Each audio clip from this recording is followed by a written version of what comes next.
Ezibuhlungu kubikwa ukuthi uSiqiniseko Mvelase obedume kakhulu ko-TikTok akasekho emhlabeni.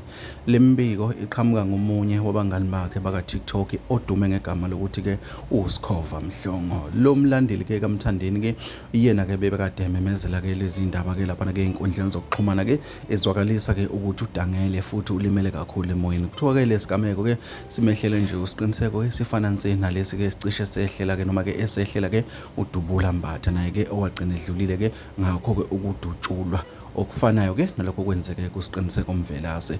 Abantu abaningi-ke bazwakalisa ubuhlungu-ke ikakhulukazi-ke ngapha-ke kuma-Red Nation-ke okuyibona-ke ebebekade-ke le nsizwa beyikhonzile-ke bephinde-ke babambisane nayo-ke laphana-ke njengoba-ke kuphushwa lona-ke iqhawe uMthandeni. Abanye-ke bakhombisa-ke ukuthi-ke laphana-ke bekufanele kufike la vele ukuze-ke lento izophela. Asazi-ke bafowethu, kodwa-ke ukufa komuntu ngokusho kwabantu abadala nabazi kangcono kuthiwa akukaze kwaba mnandi. Le nsizwa kuthiwa silele ngaso isibhamu.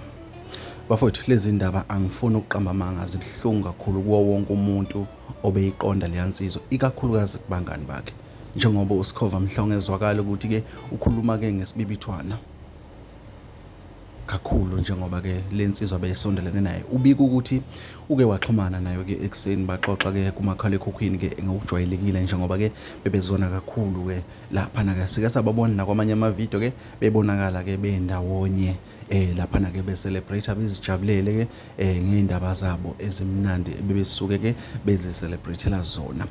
Kodwa-ke lokho namhlanje akusekho njengoba-ke umngani wakhe-ke esebuyile-ke wezey'nkundleni zokuxhumana-ke waba live ku-TikTok-ke wayidlulisa-ke le mbiko eshiya abantu abaningi bemangele.